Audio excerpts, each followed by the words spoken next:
नमस्कार, आप देख रहे हैं लाइव हिंदुस्तान। यमन में फांसी की सजा पाने वाली भारतीय नागरिक निमिषा प्रिया को एक बड़ा झटका लगा है, क्योंकि सुप्रीम कोर्ट ने इस पूरे मामले में किसी भी तरह का दखल देने से लगभग इनकार कर दिया है। क्योंकि सुप्रीम कोर्ट का कहना है कि एक ऐसा केस है जिसमें न तो सरकार और न ही सुप्रीम कोर्ट सीधे तौर पर कुछ कर सकते हैं। दरअसल सुप्रीम कोर्ट में इस पूरे मामले को एक संस्था लेकर गई थी जो कि निमिषा प्रिया को बचाने की मुहिम चला रही है, और गुहार ये लगाई गई थी कि सरकार को ये कहा जाए कि वो डिप्लोमेटिक तरीके से इस पूरे मामले में दखल दे और इसमें किसी भी तरह निमिषा को बचाने का प्रयास करे।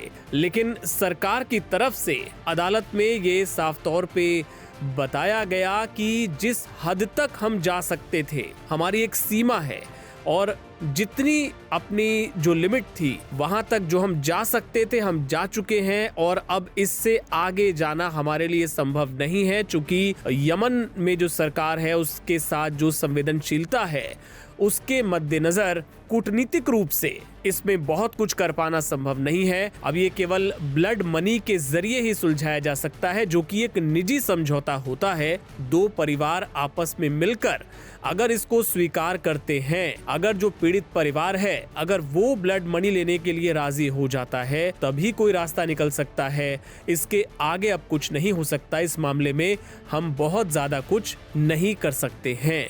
Aim right, achieve big. At KR Mangalam University, we provide you the platform to turn your dreams into reality. At KR Mangalam University.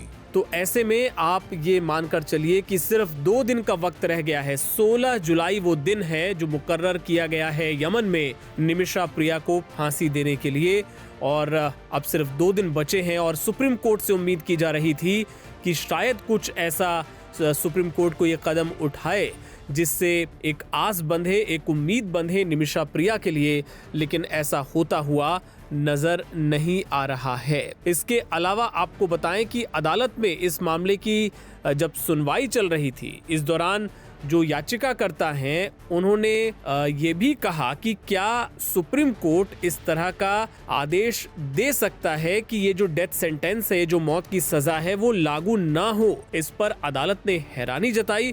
उन्होंने कहा कि ऐसा कैसे संभव है, चूंकि ये एक दूसरे देश का मामला है, विदेशी धरती का मामला है, हम इसको लेकर कोई ऑर्डर कैसे पास कर सकते हैं, और अगर कर भी दें तो उसको फॉलो कौन करेगा, उसको मानने वाला कौन है। ऐसे में कोर्ट ने अपनी असमर्थता जाहिर की है और साथ ही इस मामले को एडजर्न कर दिया है शुक्रवार तक के लिए। शुक्रवार को ये कहा गया है कि जो भी इसमें स्टेटस होगा लेटेस्ट, उससे कोर्ट को अवगत कराया जाए।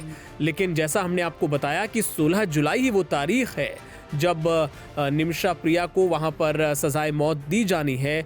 ऐसे में शुक्रवार तक तो बहुत देर हो चुकी होगी, ये माना जा रहा है। आपको बताएं कि इस पूरे मामले में सेव निमिषा प्रिया इंटरनेशनल एक्शन काउंसिल नाम की जो संस्था थी, इसने और इनके जो समर्थक है तमाम, उन्होंने ये कोशिश की थी कि किसी तरह सरकार का और सहयोग मिले और जो शरीयत, जो लॉ है जो यमन में लागू होता है, उसके तहत ब्लड मनी या फिर किसी दूसरे तरीके से निमिषा को बचाने की कोशिश की जाए। लेकिन सरकार की तरफ से कोर्ट में साफ तौर पे ये कह दिया गया कि हम जिस हद तक जा सकते थे वो हम जा चुके हैं, और अब इसमें बहुत ज्यादा कुछ कर पाना हमारे लिए संभव नहीं होगा। ऐसे में कोर्ट ने भी अब एक तरीके से हाथ खड़े कर दिए हैं, और अब देखना होगा कि क्या कोई ऐसा चमत्कार होता है, क्या कोई ऐसा कुछ भी होता है जो निमिषा को फांसी के फंदे से बचा सके।